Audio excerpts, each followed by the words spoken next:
News एक दिल दहला देने वाले वाकये में गंधबल बटोरा श्रीनगर के करीब दरियाई झेलम में एक कश्ती उलटने से 6 अफराद की डूबने से मौत हो गई। 3 अफराद लापता हैं। एसडीआरएफ, एनडीआरएफ, मकामी पुलिस का बड़े पैमाने पर सर्च ऑपरेशन जारी है। आईजीपी कश्मीर वीके बेडी का कहना है कि 6 लाशें बरामद कर ली गई हैं। उनका कहना है कि 3 लापता अफराद के लिए सर्च ऑपरेशन जारी रहेगा और जब तक उनका पता नहीं लग जाता सर्च ऑपरेशन चलता रहेगा।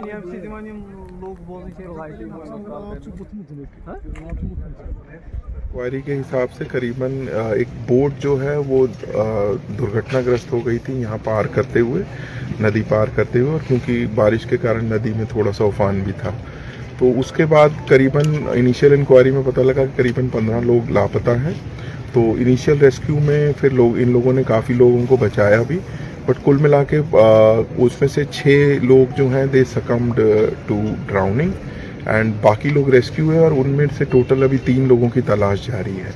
तो तुरंत एसएचओ राममुंशी बाग ने जो उसी समय अपना रेस्क्यू टीम लाया, उसके बाद पुलिस का जो रिवर विंग है और एसडीआरएफ, एनडीआरएफ की टीम्स को भी उसमें पुश किया गया। इवन स्पेशल रिक्विजिशन पे मार्कोस को भी, डाइवर्स जो हैं उसके स्पेशलाइज्ड डाइवर, उनको भी इस टास्क में लगाया ताकि कोई बॉडी या कोई ऐसे रेमिनेंट्स उनके मिल सकें। अभी भी कुछ 3 लोगों की जो है वो मिसिंग है। अलबत्ता हम लोगों ने शहर श्रीनगर में झेलम के किनारे जितने भी पुलिस स्टेशंस और बाकी लोग हैं उनको थोड़ा सा मोहतात करा कि अगर कोई भी टाइप का कोई सुराग या इस टाइप का मिले तो वो तुरंत यहाँ इतला दें और अपने इलाके में भी सर्चेस करें। अभी भी इस इलाके में सर्चेस अभी जारी हैं, तो मेरे ख्याल से दिन में, रात में और आगे जब तक वो बॉडी ट्रेस आउट ना हो तब तक ये सर्च और रेस्क्यू ऑपरेशन जारी रहेगा। और इस पूरे हालात पर इस वक्त ताज़ा जानकारी के साथ मौजूद है हमारे रिपोर्टर रईस मागरे हमारे साथ। रईस, हमें ये बताएं कि रात भर क्या कुछ होता रहा और जो 3 लोगों की तलाश जारी थी उस बारे में कोई पेशरफ्त हुई है? जी हाँ, बिल्कुल। अगर हम देखें तो कल देर तक ये ऑपरेशन जो है वो सर्च ऑपरेशन चला है। तो यहाँ पे भी हमने देखा कि लोग जो है इसके साथ साथ लोग घरों से बाहर आए थे, उन्होंने काफी मांग की थी और ये ऑपरेशन जो है वो जारी है। बता दें कि ये ऑपरेशन जो है इसमें फायर सर्विस का एक बोट, इसके साथ साथ एनडीआरएफ का जो है एनडीआरएफ की बोट, रिवर पुलिस, लोकल लोग जो है वो जॉइंटली ऑपरेशन चला रहे हैं और कोशिशें हो रही है कि जो 3 पर्सन मिसिंग है उनको जल्द से जल्द जो है उनको यहाँ पे इनकी लाशें जो है वो रिट्रीव की जाए। तो बता दें कि इसमें जो 4 बोट है वो एसडीआरएफ की है, 2 बोट जो है वो रिवर पुलिस की है, 1 boat fire and emergency service की है, 1 एनडीआरएफ की है और 4 मार्को ड्राइवर्स और 2 एसडीआरएफ ड्राइवर्स जो है वो इस ऑपरेशन के पार्ट है। और कल से ही काफी कोशिशें हो रही हैं क्योंकि कल देर रात तक ये जो है सर्च ऑपरेशन चला था, फिर बंद भी हुआ था, लेकिन लोगों के कहने पे दोबारा लोगों ने इंसिस्ट किया था कि ये जारी रहना चाहिए। तो आज सुबह सवेरे से फिर से जो है वो ये सर्च ऑपरेशन शुरू हो गया है और पूरी कोशिश हो रही है कि ये 3 पर्सन जो मिसिंग है उनकी बॉडीज को रिट्रीव किया जाए। और यही वजह है कि आज सुबह सवेरे फिर से ये सर्च ऑपरेशन जो है वो जारी कर दिया गया है ताकि जल्द से जल्द जो मिसिंग पर्सन है उनकी बॉडीज को रिट्रीव किया जाए। और इसके साथ साथ हमने देखा कि जो डिवीजनल कमिश्नर कश्मीर है उन्होंने भी एक कमेटी जे बोर्ड कैप्साइज कमेटी फ्रेम की है ताकि जो वाटर ट्रांसपोर्ट है वो उसको रेगुलेट किया जाए, उस पर पॉलिसीज बनाई जाए आइंदा, ताकि जो आने वाला समय है उस पर इस तरह के हादसा पेश न आए, इस तरह के इंसिडेंट जो है उनको रोका जा सके। तो कुल मिला के हम देख रहे हैं कि पूरी एडमिनिस्ट्रेशन लगी हुई है, लोगों के साथ वो पूरा सहयोग कर रहे हैं कि आश्वासन दे रहे हैं कि जल्द से जल्द जो 3 पर्सन मिसिंग है उनकी बॉडीज को भी रिट्रीव किया जाए। तो कुल मिला के अगर हम देखें तो पूरा ऑपरेशन जो है वो जारी है और लोकल लोगों के सामने जो पुलिस की जो बोट्स वगैरह है, पूरा ये ऑपरेशन जो है वो अभी भी जारी है और उम्मीद की जा रही है कि कुछ ही समय में, आने वाले कुछ घंटों में जो है इन 3 बॉडीज को भी रिट्रीव किया जाएगा। जी रईस, जाहिर है कि ये एक बड़ी बेचैनी और बड़ी परेशानी में वो लोग खास तौर से होंगे जिनके लवाहिकीन में से ये 3 लोग शामिल हैं। तो क्या काफ़ी देर रात तक इसका मतलब है कि सर्च ऑपरेशन चला होगा? ये सर्च ऑपरेशन रात में कितनी देर तक चला और सुबह क्या आज ऑपरेशन दोबारा शुरू हो चुका है? जी हाँ, बिल्कुल। जिस तरह से हमने कल शाम को देखा था कि कहा गया था कि लगभग ये इशा तक लगभग 8:30-9 बजे तक ये ऑपरेशन चलेगा, लेकिन फिर लोगों ने इंसिस्ट किया कि ये और भी लंबा होना चाहिए, तो फिर उसको और भी बढ़ा दिया गया। उसकी टाइमिंग लगभग ये 11 बजे 11:30 बजे तक चला और आज सुबह सवेरे फिर से जो है इस ऑपरेशन को, सर्च ऑपरेशन को शुरू कर दिया गया, क्योंकि हमने देखा कि पूरी ये बस्ती में मातम छाया हुआ है। लोग घर जाने के लिए तैयार ही नहीं है। जिनके ये रिलेटिव्स है, जिनके ये अपराधकार हैं, वो काफी परेशान हैं। और जिस तरह से इस बस्ती में ये गमों का पहाड़ टूट पड़ा है, तो उसके बाद कोई भी जो यहाँ के लोग हैं उनमें काफी गुस्सा पाया जाता है। काफी यहाँ पे जो है वो लोग परेशान हैं, गमगीन है, क्योंकि उन्होंने कहा कि अगर जो पुल को लेके काफी परेशानी थी कि उसको लेके काफी गुस्सा था। वो उनका कहना था कि पिछले 10-12 साल से इस पुल पे काम चल रहा है, लेकिन अभी भी ये पुल जो है वो कंप्लीट नहीं हुआ है। अगर ये पुल बना होता तो शायद इस तरह का बड़ा हादसा जो है वो पेश न आता। तो लोग घर जाने के लिए तैयार ही नहीं थे और लोगों ने फिर बाद में इंसिस्ट किया कि जो ये सर्च ऑपरेशन है ये जारी रहना चाहिए। तो उसके फिर उसको और उसकी टाइमिंग बढ़ा दी गई और आज सवेरे जो है फिर से ये ऑपरेशन शुरू किया गया है। बस कोशिश यही हो रही है कि जल्द से जल्द ये 3 पर्सन मिसिंग है उनकी बॉडीज को रिट्रीव किया जाए। जी रईस, एक और सवाल यहाँ पे करना चाहूँगा कि जो 3 अभी लोग लापता अब भी बताए जा रहे हैं, क्या इनके बारे में कुछ जानकारी मिल पाई है कि ये कौन लोग हैं? क्या ये कोई स्कूल का तालिब इल्म ही है या कोई उस घर का कोई दूसरा कोई खातिन है? वो खातिन में से कुछ लोग मिसिंग हैं, क्या जानकारी मिल पाई है? जी हाँ, बिल्कुल। जिस तरह से कल हमारी बात हुई लोगों से, तो उनका यही मानना है कि इसमें 2 बच्चे और एक जो है एक बच्चे का जो वालिद है वो शामिल है। बाप बेटा और एक और बच्चा जो है वो बताया जा रहा है वो मिसिंग है, लेकिन ये साफ नहीं हो पाया है। अभी जितने भी लोगों से हमारी बात हुई तो ये साफ नहीं हो पा रहा है कि जो मिसिंग है वो क्या खाली बच्चे हैं या उनमें कोई बड़ा भी है। लेकिन यही मानना है कि एक तो बाप बेटा है और एक और बच्चा है जो मिसिंग है। तो इसी के लिए माइनर भी इसमें दो माइनर्स है और एक एल्डरली जो है, एक लगभग 35-40 साल का जो है एक जवान है। तो वो ही बताया जा रहा है कि कल से उनका जो सर्च ऑपरेशन के दौरान उनको सर्च किया जा रहा है। काफी कोशिशें हुई, लोग जो है वो बात करने की स्थिति में नहीं है। लोगों से हमने बात करने की कोशिश की, लेकिन जिस तरह से इंसिडेंट हुआ उसके बाद पूरी बस्ती पे जो है गमों का पहाड़ टूट पड़ा, जिससे भी हमारी बात हुई तो उनको समझ में ही नहीं आ रहा है कि आखिर ये हुआ तो हुआ क्या, क्योंकि एक ही बस्ती में लगभग 6 लोगों की मौत हो चुकी थी। अब ये 3 और बॉडीज जो है वो इनकी भी डेड बॉडीज मिल रही हैं। तो इस बस्ती में पूरा पहाड़ टूट पड़ा था और जिससे भी हमारी बात हो रही थी वो बात करना नहीं चाह रहा था, क्योंकि वो समझ ही नहीं पा रहे थे कि ये इंसिडेंट पेश कैसे आया, कैसे ये हादसा पेश आया, उनके साथ क्या हुआ, वो समझ ही नहीं पा रहे थे। तो यही वजह है कि साफ नहीं हो पाया कि जो मिसिंग है उनमें कौन कौन है। लेकिन ये बताया जा रहा है कि उनमें 2 माइनर्स है, 2 छोटे बच्चे हैं और एक बच्चे का बाप है जो इन 3 मिसिंग में शामिल है। लेकिन अभी भी हम यहाँ पे देख पा रहे हैं कि जो सर्च ऑपरेशन है उसको इंटेंसिफाइड किया गया है, उसको बढ़ा दिया गया है, तेज कर दिया गया है। और इसके साथ साथ हमने कल देखा कि जो अब्दुल सलाम डार है जो कि एक एक्सपर्ट है, उनने बहुत सारी यहाँ पे जो लाशें है वो निकाली है। जब भी रिवर्स में इस तरह का कोई इंसिडेंट होता है तो अगर फिर जो मिसिंग पर्सन अगर नहीं मिलते तो फिर उनको बुलाया जाता है। वो काफी एक्सपर्ट है और कल भी हमने उनकी बाइट की तो उनसे भी हमारी बात हुई तो उनका भी यही कहना है कि इसमें जो दरियाई झील में इसमें पानी में बहाव होता है तो हो सकता है कि वो बंदे जो है जो मिसिंग पर्सन है ये आगे चले गए होंगे। तो इसलिए उन्होंने लगभग 10 किलोमीटर के स्ट्रेच को उन्होंने एनसर्कल किया। तो फिर उन्होंने कहा कि लगभग वहां तक हम देखेंगे, पूरा इसको सर्च करेंगे। तो उसके बाद ही उनकी एडवाइस पे और भी जो है वो उनने अपनी एक टीम बुलाई थी लगभग 15-16 लोगों की। तो उसकी मदद से भी लोग उम्मीद कर रहे थे कि जल्द से जल्द ये बॉडीज मिल जाएंगी। और आज सुबह से ही दोबारा से जब से ऑपरेशन शुरू हुआ है तो यही उम्मीदें लगाई जा रही हैं कि कुछ ही पलों में, कुछ ही घंटों में जो है ये लाशें, ये मिसिंग पर्सन मिल जाएंगे। तो यही यहाँ पे जो है वो उम्मीद की जा रही है। जी रईस, बहुत शुक्रिया आपका तमाम जानकारी के लिए। और फिलहाल एक छोटा सा ब्रेक लेते हैं, ब्रेक के बाद खबरों का सिलसिला जारी रहेगा।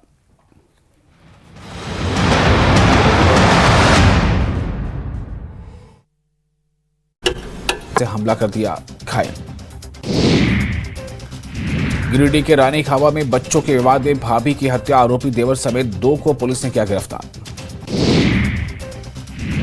औरंगाबाद के कासमा थाना क्षेत्र में शराब को लेकर पुलिस ने चलाया अभियान, 800 किलो जावा महुआ को किया नष्ट।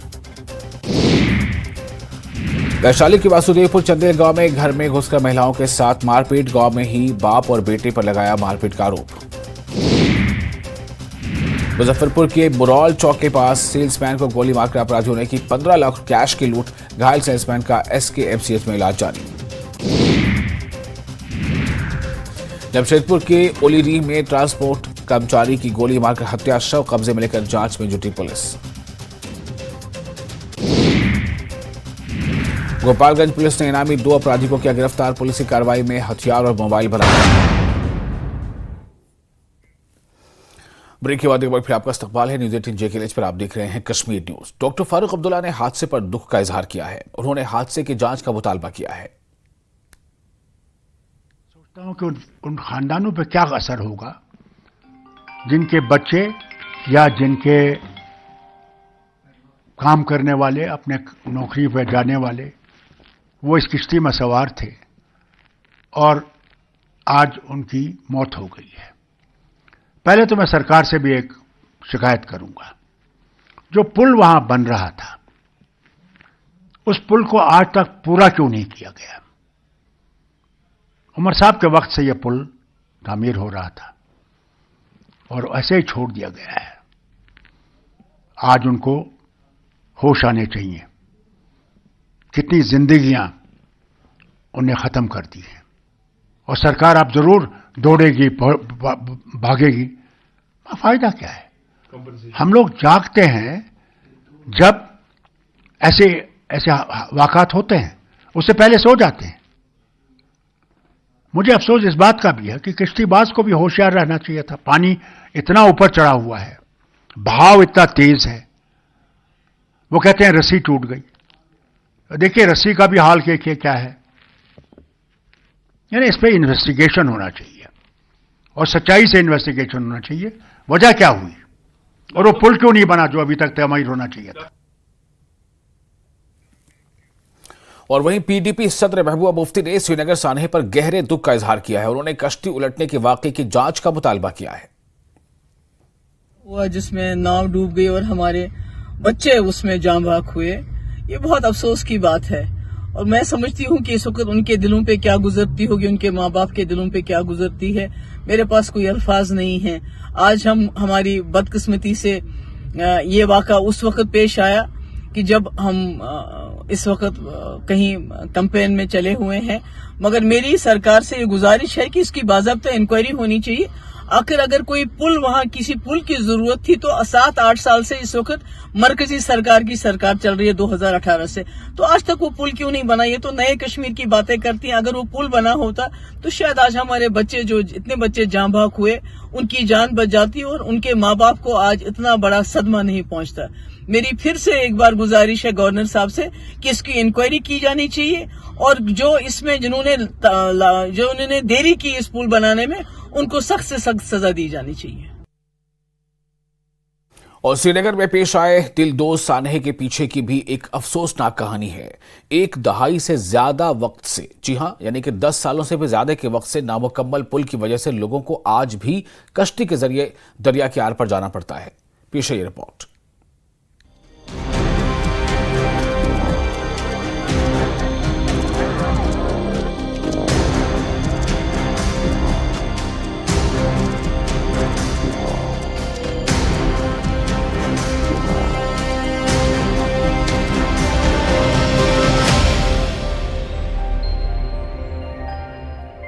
श्रीनगर से महज 3 किलोमीटर दूरी पर वाक़े गुंडबल बटवारा इलाके में दरियाए जहलम में पेश आए दर्दनाक हादसे ने सबकी आंखें नम कर दी हैं।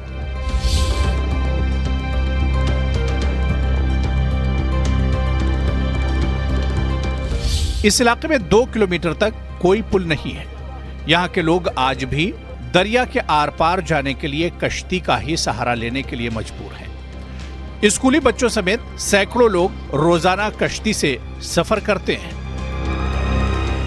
जी जनाब, जितने भी यहाँ पर आप ये आपको पॉपुलेशन दिख रही है, यहाँ से जितने भी सारे मकान दिख रहे हैं, इनकी जो यह है यहाँ पर ट्रांसपोर्टेशन यही है, बस किश्ती के जरिए यहाँ ये सफ़र करते हैं। यहाँ से इनका यहीं से रोज़ का आना जाना है, और किसी को मजदूरी के लिए, किसी को स्कूल के लिए, किसी को डॉक्टर के पास। पीछे जो पुल है जी, गंडबल पुल है, ये कब से ज़ेर तामीर? ये 2015 से पेंडिंग है। अभी ये मान लो पिछले महीने भी इन्होंने काम लगाई, इधर 2-3 गार्डर रखे तो भाग गए। जो एक पुल उन्होंने बनाया सारा माजरा इसी के साथ हो गया, क्योंकि जिसमें कोई रस्सी थी वो रस्सी कट गई, उसको टक्कर आ गया उसके साथ, और सो बच्चे सारे पलट गए गया होता, क्योंकि कितने बच्चे मर गए बेचारे। जो इनका रोजगार है उसी पे चलता है, किश्ती पे ही हर रोज रोजगार इसी पे चलते हैं। इस इलाके में पुल का काम नामुकम्मल रहना भी इस हादसे की एक अहम वजह बताई जा रही है। आइए देखते हैं कि इस पुल की तामीर का काम अब तक कहां तक पहुंच पाया है। इस वक्त हम गंडबल पुल के नीचे खड़े हैं। अगर ये पुल अपने वक्त पर तामीर हो चुका होता तो शायद आज जो बड़ा हादसा पेश आया है वो ना हुआ होता। ये गंडबल पुल लगभग 15 सालों से ज़ेरे तामीर है। थोड़ा नजदीक से हम आपको दिखाना चाहेंगे कि इस पुल का काम कितनी सुस्त रफ्तारी से चल रहा है।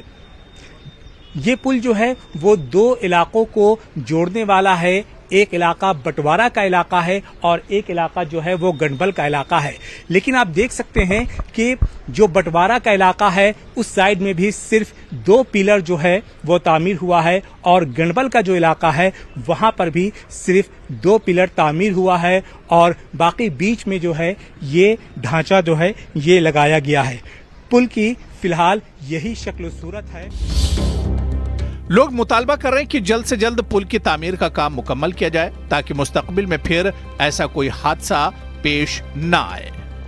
आज जो हादसा पेश आया, हम चाहते हैं कि आइंदा मुस्तकबिल में ऐसा हादसा कभी पेश न आए, तो इसलिए हम सरकार से गुजारिश करते हैं कि वो जल्द से जल्द इस पुल की तामीर जल्दी से शुरू करे, ताकि जो आने वाले हैं हादसा है वो रुके। ये हादसा हुआ है, हम सबको दुख है, और हमें उम्मीद है कि गवर्नमेंट से कि आने वाले फ्यूचर में ये पुल तामीर जल्दी हो, ताकि कभी आइंदा इन फ्यूचर में कभी ऐसी कोई प्रॉब्लम हो। और ये जो जाने ज़ाया हुए हम इसकी बहुत मजम्मत करते हैं, बहुत दिल से हमें दुख है, और गवर्नमेंट से यही हम अपील करना चाहते हैं कि ये पुल जल्दी से जल्दी तामीर हो। उम्मीद की जा सकती है कि आज के दर्दनाक हादसे से तमाम मुतालिकीन होश में आएंगे और इलाके में तमाम पुलों का काम जल्द मुकम्मल किया जाएगा। जो लोग हादसे का शिकार हो गए और मौत के आगोश में चले गए वो अब दोबारा तो नहीं आएंगे, लेकिन क्या प्रशासन इस हादसे से सबक लेते हुए क्या इस पुल को जंगी पैमाने पर तामीर करेगा, ये एक बड़ा सवाल है। कैमरामैन अयूब के साथ में काजी इरफान, न्यूज़ 18 के लिए।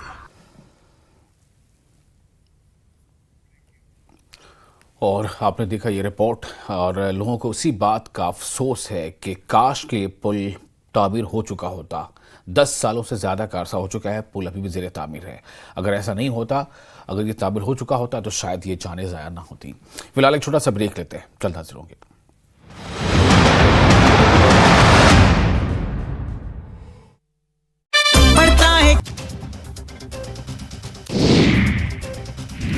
गुमला पुलिस ने पटेल चौक से अपराध की योजना बनाते 4 अपराधियों को किया गिरफ्तार। 3 देसी कट्टा और 12 गोली बरामद। देवघर पुलिस ने साइबर अपराधियों के खिलाफ की बड़ी कार्रवाई। जिले के अलग अलग थाना इलाकों से 3 साइबर अपराधियों को किया गिरफ्तार। मोतिहारी के घोड़ा सहन पुलिस ने अपराध की योजना बनाते। ब्रेक के बाद एक बार फिर आपका स्वागत है। श्रीनगर में कश्ती उलट जाने के दिलदोज सानहे के बाद सोनावारी इलाके में वालिदैन अपने बच्चों के तहफ़्फ़ुज़ के लिए फिक्रमंद हो गए हैं। सोनावारी के मुख्तलिफ इलाकों में दरियाए जेहलम पर मुतअद्दिद ऐसे पुल हैं जो 1 दहाई के अरसे के बाद भी नामुकम्मल हैं। स्कूली बच्चों को रोजाना कश्तियों में स्कूल जाना पड़ता है। दीगर लोगों को भी कश्तियों का सहारा लेकर दरिया पार करना पड़ता है। लोगों का मानना है कि बारिश के दौरान कश्ती पलट जाने का खतरा लाहक रहता है। लोगों ने इंतजामिया से अपील की है कि फौरी तौर पर इन पुलों पर काम शुरू किया जाए।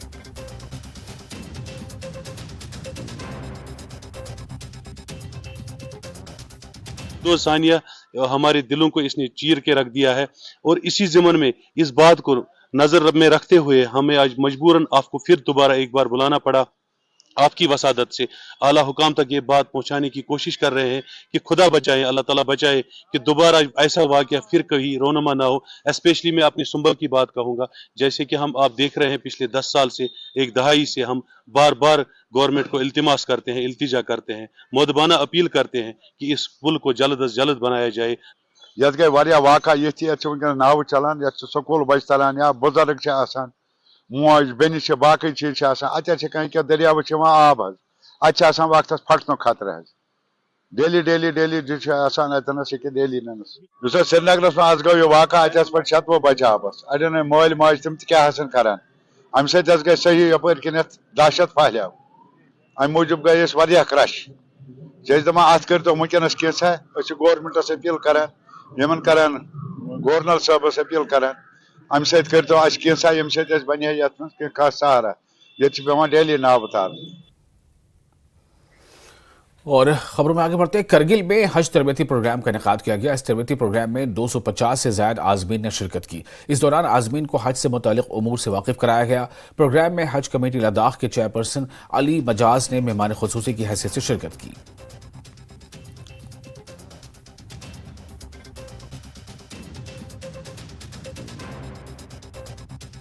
साल भी मैं अपना वजीफ़ा समझकर इसमें शिरकत किए और हमारे बहुत से हुज्जाज इस साल तकरीबन 357 के करीब होगा, पर साल 500 के करीब थे।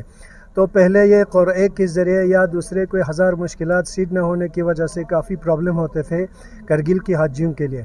तो अभी 2-3 साल हो गया, खुदा की फजल से ये सीट की कोई प्रॉब्लम नहीं है, क़ुरए की कोई प्रॉब्लम नहीं है। जिसके पास इस्तिताअत है, सलामत जिस्मी और अमनियत राही और इस्तिताअत माली, ये 3 चीज़ शर्त है।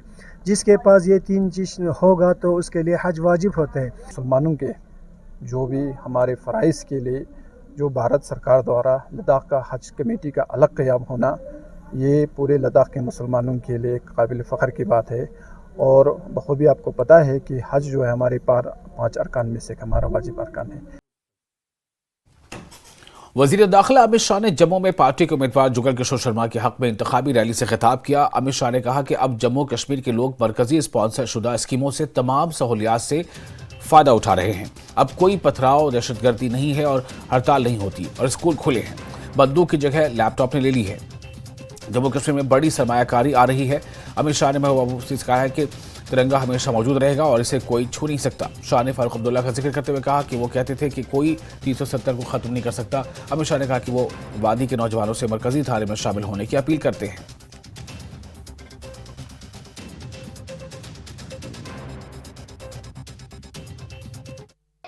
जम्मू कश्मीर में परिवर्तन हमारे नेता नरेंद्र मोदी जी ने किया है और मैं आज एनसीपी को कहने आया हूं। आप कहते कि महबूबा जी यदि धारा 370 हटेगी तो तिरंगे को कंधा देने वाला नहीं रहेगा। महबूबा जी, तिरंगा मैं और आप चले जाएंगे, ये तिरंगा तो अजर है, अमर है, हमेशा रहने वाला है। धारा 370 चली भी गई और तिरंगा भी आन बान शान के साथ फहरा रहा है, किसी की हिम्मत नहीं है उंगली लगाने। फारूक अब्दुल्ला साहब कहते थे मोदी जी 10 बार प्रधानमंत्री बन जाए, धारा 370 नहीं हटा सकते। 10 बार छोड़ो फारूक साहब, दूसरी बार में ही धारा 370 को संभाल।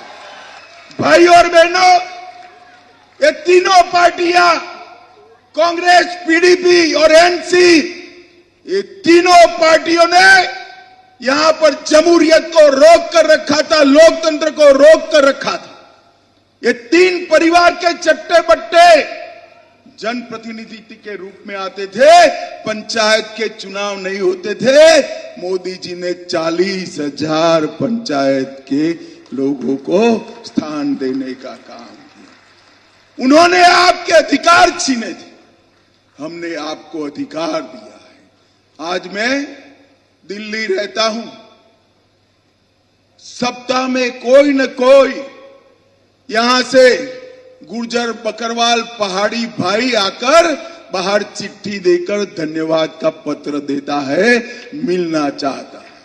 इतने सालों से इनके अधिकारों को वो मार खाए थे, पहली बार भारतीय जनता पार्टी ने इनको अधिकार देने का काम किया। ये दोनों पार्टियों ने डोगरा और डोगरी दोनों का अपमान किया था। महाराजा हरि सिंह का सम्मान कभी नहीं किया। भारतीय जनता पार्टी ने इनकी जयंती पर छुट्टी घोषित कर महाराजा साहब को सम्मान देने का। आज मैं फारूक अब्दुल्ला और पीडीपी को पूछना चाहता हूं, सबसे ज्यादा फेक एनकाउंटर किसके समय में हुए? किसने कश्मीर के बच्चों पर गोलियां चलाई? किसने कश्मीर के बच्चों के हाथ में बंदूकें थमाई? यही 3 पार्टियां हैं। नरेंद्र मोदी जी ने फेक एनकाउंटर तो बंद कर ही दिए, आतंकवाद समाप्त कर बेटों को काम धंधे पर लगाने का काम नरेंद्र मोदी ने। नरेंद्र भाई ने हड़ताल भी समाप्त की, पथराव भी समाप्त किया, आतंकवाद भी समाप्त किया और विकास की शुरुआत करने का काम किया। भाई और बहनों, मैं घाटी के जवानों को कहना चाहता हूं, ये अपप्रचार करते हैं कि हम भारतीय जनता पार्टी वाले घाटी पर कब्जा करना चाहते हैं। हम कब्जा करने वालों में से नहीं है, दिल जीतने वालों में से है, चिंता मत करिए। और फिलहाल एक और छोटा सा ब्रेक लेते हैं, जल्द हाजिर होंगे।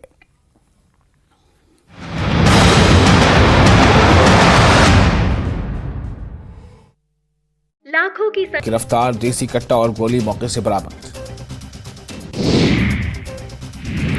गोपालगंज के मांझा में बंद घर का ताला तोड़कर चोरों ने की जेवर और कैश की चोरी। हथुआ थाने की पुलिस चोरों को पकड़ने में जुटी। औरंगाबाद के बदनपुर तालाब में नवजात का शव मिलने से सनसनी। शव को कब्जे में लेकर छानबीन में जुटी पुलिस।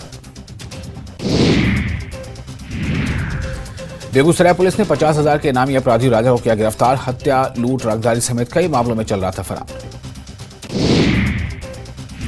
गढ़वा के खरौंधी में नाबालिग आदिवासी लड़की से गैंग रेप, मुख्य आरोपी गिरफ्तार। 2 नाबालिग आरोपी से पुलिस ने की पूछताछ। पूर्णिया पुलिस ने संझेली गांव हुए ग्रामीण डॉक्टर की हत्या का किया खुलासा। आरोपी व्यक्ति को डगरावा थाने की पुलिस ने किया गिरफ्तार।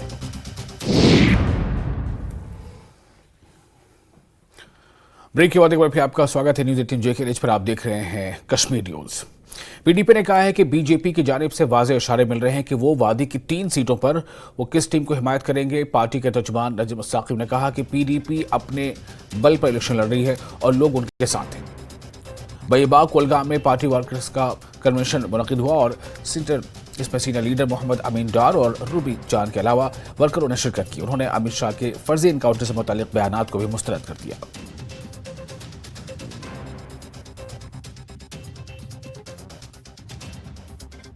तकारीर में और अपने इंटरव्यूज में पेदर पे हमले करते हैं, पीडीपी पे महबूबा जी पे, तो उस चीज़ को आप कैसे देखते हैं? देखिए, 1927 जो है 87 में भी जो है तकरीर खिलाफ की मफ के, तो उससे क्या हो गया? बट लोगों के जहनों में तो ये बात सही बैठी हुई है कि मफ ने वो इलेक्शन जीता था।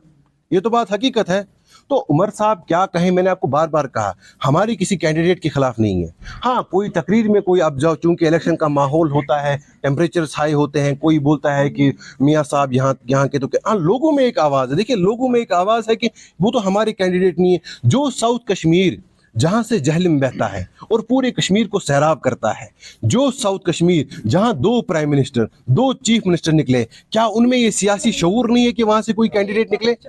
तो लोगों में, देखिए, हम जो तर्जुमानी लोगों की आवाज से करते हैं। मैं खुद कुछ जाति, मेरा किसी के साथ आजाद नहीं है, जाति हमारी किसी के, उमर साहब की पहुंची। वर्करों का हौसला कहाँ देखते हैं? वर्करों का इंशाअल्लाह ताला, मैंने आपको बार बार ये कहा, वर्कर और अवाम वो आज एक हो गए हैं और उनकी आवाज जो 2019 में हमसे छीना गया, उसके खिलाफ वो यकजुट हुए। मेरा मुकाबला सज्जाद लोन से नहीं है, मेरा मुकाबला उन कुव्वतों से है जो सज्जाद लोन को धकेल रहे हैं और उनकी हिमायत कर रहे हैं। वक्त आने पर पता चल जाएगा कि कौन पार्लियामेंट के बारे में दिन में ख्वाब देख रहा है। इन बातों का इजहार नेशनल कॉन्फ्रेंस के नायब सदर उमर अब्दुल्ला ने किया है। उन्होंने कहा कि वो बारामूला लोकसभा सीट से मुकम्मल अक्सरियत से जीत दर्ज करेंगे। उमर अब्दुल्ला ने कहा कि मोदी के दौर में तकरीबन 90% मुकदमात अपोजिशन लीडरों के खिलाफ दर्ज हुए। सजाद लोगों का यह कहना कि नेशनल कॉन्फ्रेंस का सपना है अब पार्लियामेंट में जाने का। उन्होंने ये भी कहा कि उमर अब्दुल्ला जो है जन्नत के सर्टिफिकेट ज्यादा बांटते हैं और झूठ ज्यादा बोलते हैं। तो आप मुझसे क्या सुनना चाहते हैं? आप इलेक्शन है, हर किसी को थोड़ा बहुत जो है इस तरह के बयानात जो हैं वो करने का जो है एक मौका मिलता है। वोट पढ़ने दीजिए, उसके बाद देखते हैं दिन को कौन सपना देख रहा है और कौन नहीं। मैं सजाद लोन के साथ मेरा मुकाबला नहीं है, मेरा मुकाबला उन ताकतों के साथ है जो पीछे होके सजाद लोन की लगाम जो है उसको पकड़े हुए हैं। उनकी तार जो है वो दिल्ली से टच कर जाती है। मेरा इलेक्शन उन ताकतों से है और उम्मीद करता हूं कि अच्छी कामयाबी बारामूला की सीट से मैं हासिल करूं। और पीडीपी के सदर महबूबा मुफ्ती ने कहा है कि कश्मीर में पकड़ धकड़ का माहौल बना हुआ है, जिसके लिए पीडीपी पार्लियामानी इंतखाबात में आ गई है। महबूबा मुफ्ती अनंतनाग पार्लियामानी नशिस्त के लिए पार्टी के उम्मीदवार हैं। उन्होंने पुलवामा के सेकुलर रोड से अपनी इंतखाबी मुहिम शुरू कर दी है। महबूबा मुफ्ती के हमरा पार्टी के दीगर लीडरान और कारकुनों के अलावा यूथ इंचार्ज वहीदुर रहमान पर्रा भी मौजूद थे।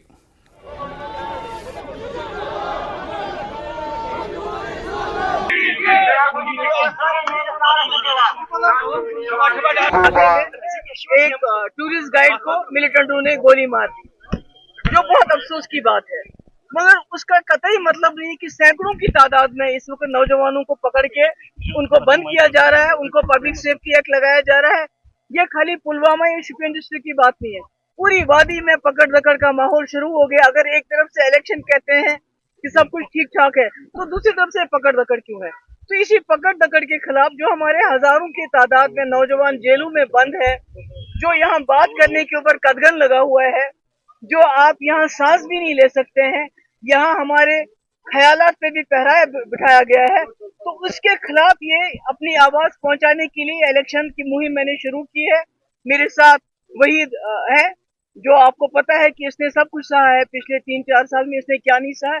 मुझे लगता है ये कश्मीर की अक्कासी करता है, जो कश्मीरियों के साथ होता है, जो नौजवानों के साथ होता है। मुझे उम्मीद है कि जो पुलवामा डिस्ट्रिक्ट, शोपियां डिस्ट्रिक्ट हमारा इन्होंने हमेशा साथ दिया। आज मैंने बिस्मिल्लाह भी यहीं से शुरू किया अपनी मुहिम का। तो मुझे उम्मीद है कि ये इस आवाज को जो कोशिश कर रही है, जम्मू कश्मीर के लोगों को जो जख्म लगे हैं, उन जख्मों की बात हम करें, उसको कामयाब करेंगे। और वहीं महबूबा मुफ्ती ने शोपियां में भी रोड शो का इनेकाद किया। पीडीपी के सैकड़ों हामियों ने रोड शो में शिरकत की। महबूबा मुफ्ती ने अवाम से वोटिंग में हिस्सा लेने की अपील करते हुए कहा कि इंतखाबात की बायकॉट से दूसरी सियासी जमातों को जीतने में मदद मिल रही है। उन्होंने कहा कि उनका ताल्लुक जनूबी कश्मीर से है और वो जनूबी कश्मीर की बेटी हैं। महबूबा मुफ्ती ने कहा कि जनूबी कश्मीर ने हमेशा पीडीपी को साथ दिया है।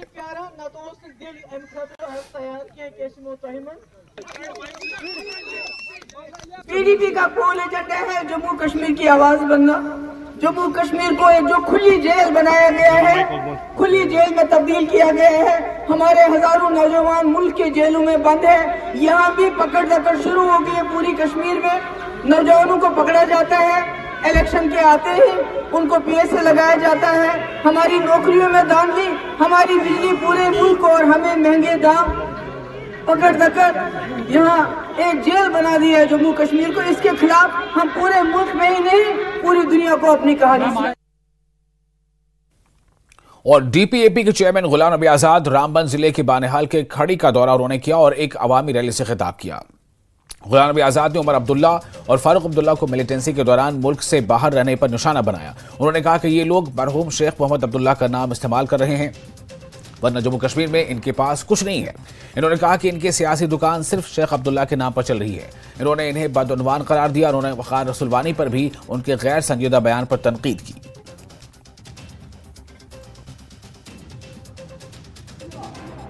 आपने खड़ी में तहसील दी, आपने खड़ी में हर स्टैंडरी दी। 6 साल मौका मिलता तो मैं इससे 10 गुना काम करता। इसलिए उन सियासी पार्टियों की जो पीढ़ी दर पीढ़ी हुकूमत करते हैं और मरते लोगों के बच्चे, मैंने 15 साल पहले भी जब चीफ मिनिस्टर से इस्तीफा दिया और मैंने असेंबली में कहा था कि इन लीडरों ने जो चीफ मिनिस्ट्री के बाद चीफ मिनिस्टर आते जाते हैं, ये अपने खानदान के बगैर किसी दूसरे को चीफ मिनिस्टर नहीं देखना चाहते। मुगल बादशाहों का राज गया, अंग्रेजों का राज गया, लेकिन 75 साल से खानदान का राज चल रहा। जिस दिन मरहूम जनाब शेख मोहम्मदुल्लाह का नाम नहीं लेंगे उस दिन उनकी दुकान बंद और कांग्रेस तो खत्म है। ये लड़का जो हमने निकाल के ये कहता है कि गुलाम नबी आजाद का चुनाव निशान बाल्टी नहीं है, डस्टबिन। ये हकीकत है कि वो डस्टबिन था तो मैंने बाल्टी में नहाया था, उसको अभी वो डस्टबिन भूलता नहीं। और कठुआ उधमपुर लोकसभा सीट से कांग्रेस के उम्मीदवार चौधरी लाल सिंह की हिमायत में कांग्रेस के सीनियर लीडर सचिन पायलट ने कठुआ में एक रैली से खिताब किया। इससे कबल लाल सिंह अपने हामियों के साथ एक रैली की सूरत में रामलीला ग्राउंड पहुंचे।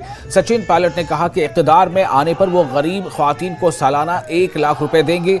सचिन पायलट ने कहा कि वजीर आजम कहते हैं कि वो रियासत का दर्जा बहाल करेंगे और अगर वो ऐसा करते हैं तो कोई एहसान नहीं करेंगे। उन्होंने कहा कि इंडिया अलायंस की रैलियों में आवाम की भारी शिरकत इस बात की गवाह है कि वो तब्दीली चाहते हैं और अलायंस के उम्मीदवार जम्मू कश्मीर केस में भी सीटों पर जीत दर्ज करेंगे। देश के प्रधानमंत्री थे, मैं उनकी सरकार में काम करता था। हम झगड़ा करके काम करवाते थे। मनमोहन सिंह जी कहते होगा, हमने एमएसपी पे कानून बनाने का वादा किया है और यहां पर जब से गवर्नर साहब का रूल चला है, यहां पर बाहर के लोग आके जमीन पे कब्जा कर रहे हैं। जिस जमीन पे किसान खेती कर रहा है दशकों से, उसकी जमीन लेके दी जा रही है। भेदभाव की राजनीति हो रही है, टकराव की राजनीति हो रही है, बदला लेने की राजनीति हो रही है। इस देश में विचारधारा अलग हो सकती है, सोच अलग हो सकती है, राजनीतिक दल अलग हो सकते हैं, लेकिन निर्वाचित जो इलेक्टेड चीफ मिनिस्टर हैं उनको आप जेल में डाल दोगे, विपक्ष की आवाज को खत्म कर दोगे। कांग्रेस एक प्रमुख विपक्षी पार्टी है। देश में जो गरीब परिवार है, उस परिवार की जो महिला है, उसके खाते में साल का 1 लाख रुपया हमारी सरकार बनने के बाद हम देंगे। और मैं भाजपा के साथियों को बोलना चाहता हूं, आपने जो रियासत का हाल किया है, आपने राज्य को यूटी बनाया है और मैं 2 दिन पहले देखा प्रधानमंत्री ने बोला हम राज्य का दर्जा वापस देंगे। आप कोई एहसान नहीं कर रहे, ये अधिकार है, ये संविधान देश का है और आप औरों के किए हुए पर अपनी पीठ थपथपाते हो। साथियों, मैं मन से बताना चाहता हूं, जम्मू कश्मीर में चुनाव होंगे, सितंबर से पहले होंगे और ये सरकार नहीं करा रही, सुप्रीम कोर्ट का आदेश आया है कि आपको कराना पड़ेगा। सुप्रीम कोर्ट का आदेश था कि अयोध्या में राम मंदिर बनाना पड़ेगा। सुप्रीम कोर्ट का आदेश था कि इलेक्टोरल बॉन्ड इलीगल है। कोर्ट के आदेश से ये काम होता है और आप फोटो खिंचवाते हो। लाल सिंह चौधरी तो जीतेगा जीतेगा। मैं तो चाहता हूं कि हम जम्मू भी जीते, हम तीनों सीट वैली की भी जीते और पूरे उत्तर भारत में। और बीजेपी के तमाम नेता आज यहां पे आके चुनाव की वोट मांग रहे हैं। 10 साल से सरकार आपके पास थी और हम चाहते हैं साथियों, एक नई आवाज बुलंदी से पैदा करें। हिंदू, मुसलमान, मस्जिद, मंदिर, हिंदुस्तान, पाकिस्तान, इतना ही भाषण है बीजेपी के नेताओं का। और फिलहाल एक और छोटा सा ब्रेक लेते हैं। ब्रेक के बाद खबरों का सिलसिला जारी रहेगा।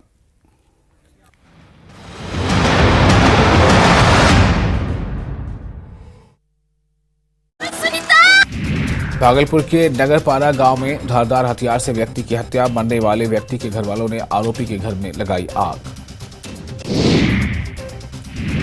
बालाघाट में बीजेपी प्रत्याशी भारती पारथी पर महिलाओं ने बरसाया फूल, सोशल मीडिया पर वीडियो वायरल। बस्तर में फर्स्ट टाइम वोटर के खिले चेहरे, बस्तर के विकास को लेकर वोट देने का लिया संकल्प। बस्तर में 19 अप्रैल को डाले जाएंगे वोट।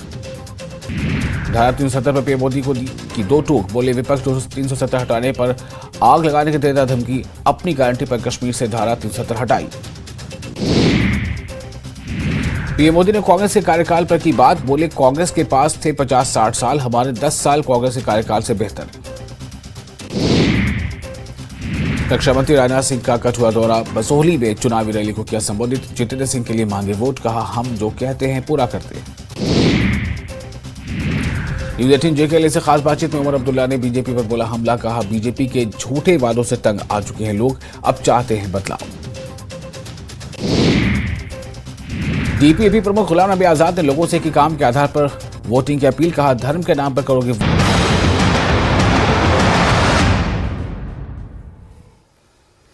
ब्रेक के बाद एक बार फिर आपका स्वागत है न्यूज़ 18 JKL पर। आप देख रहे हैं कश्मीर न्यूज। कांग्रेस के स्टार कैंपेनर सचिन पायलट ने दीगर सीनियर लीडरों के साथ सरहद के करीब सुचेतगढ़ के खुरू इलाके में इंतखाबी रैली से खिताब किया। इन्होंने कहा कि इस रियासत को यूटी में तब्दील किया गया और हुकूमत सुप्रीम कोर्ट की मुदाखलत के बाद ही असेंबली इंतखाबात कराने का सोच रही है।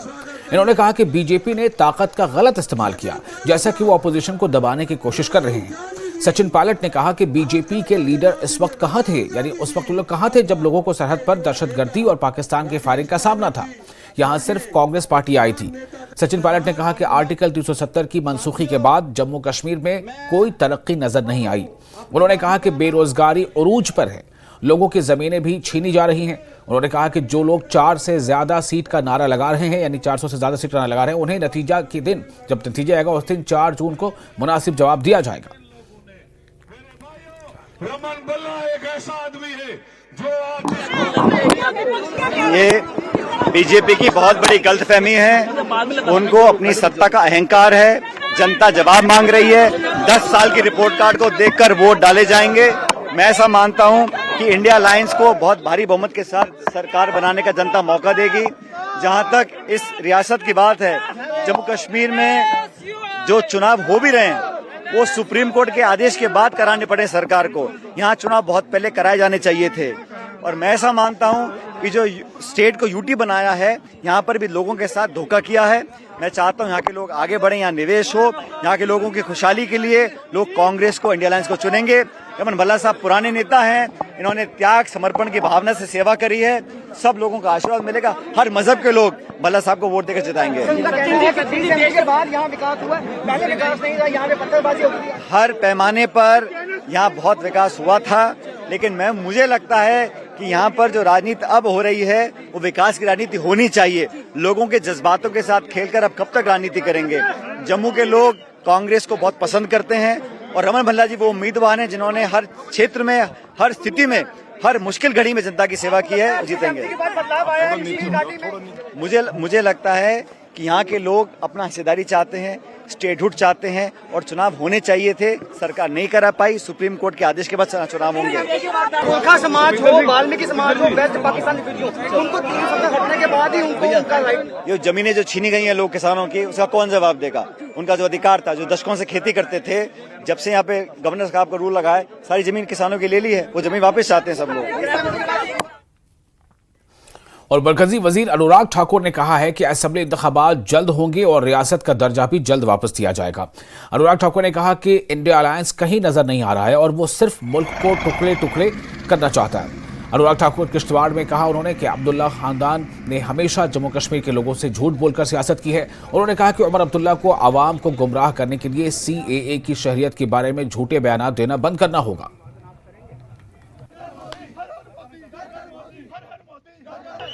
कश्मीर का हक, उनको पूर्ण राज्य का दर्जा, स्टेटहुड देना, ये भारतीय जनता पार्टी का संकल्प है और इसको इसी साल पूरा करेंगे। विधानसभा के चुनाव भी इलेक्शन कमीशन कराएगा और पूर्ण राज्य का दर्जा, स्टेटहुड भी जम्मू कश्मीर को मिलेगा। ने अभी जम्मू में ये कहा कि कश्मीर में वो 3 सीटों पर इलेक्शन नहीं लड़ेंगे, पहले वो वहाँ पे लोगों का दिल जीतना चाहते हैं। इस पे बारे में जो हमारे पार्टी के नेता ने कहा उसके हम सब खड़े हैं साथ में। तो क्या लगता है क्यों नहीं आप लड़ना चाहते? क्या आपको अलायंस, इंडिया अलायंस से डर है वहाँ पर इलेक्शन लड़ने के लिए? हमें किसी से कोई डर नहीं। चुनाव हम देश की 550 सीटों पे लड़ते भी नहीं है, बहुत सीटों पे हम चुनाव नहीं लड़ते। जब हम चुनाव जीतने की स्थिति में या बहुत अच्छा जीतते हैं, लड़ते हैं, हम वहाँ लड़ते हैं। हमने पिछली बार 303 सीटें जीती, 72 सीटों पे हम दूसरे नंबर पर थे। तो भारतीय जनता पार्टी देश में अगर 375 सीटों पर पहले और दूसरे नंबर पर भी, तो आप हमारी ताकत समझ सकते हैं। 1984 के बाद अगर पूर्ण बहुमत की सरकार 2 बार किसी राजनीतिक दल को मिली है तो भारतीय जनता पार्टी और नरेंद्र मोदी जी के नाम पर। और फिलहाल एक और छोटा सा ब्रेक लेते हैं। ब्रेक के बाद खबरों का सिलसिला जारी रहेगा।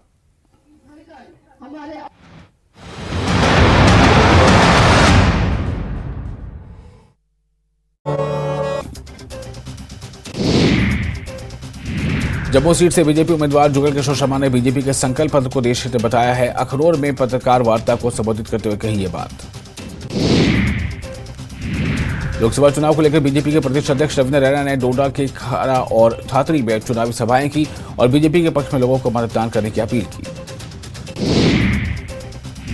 उदयपुर में पूर्व सांसद और वरिष्ठ बीजेपी नेता शमशेर सिंह मनहास ने प्रेस कॉन्फ्रेंस की। प्रेस कॉन्फ्रेंस में उन्होंने कांग्रेस के घोषणा पत्र को खोखले वादे से ताबीर किया।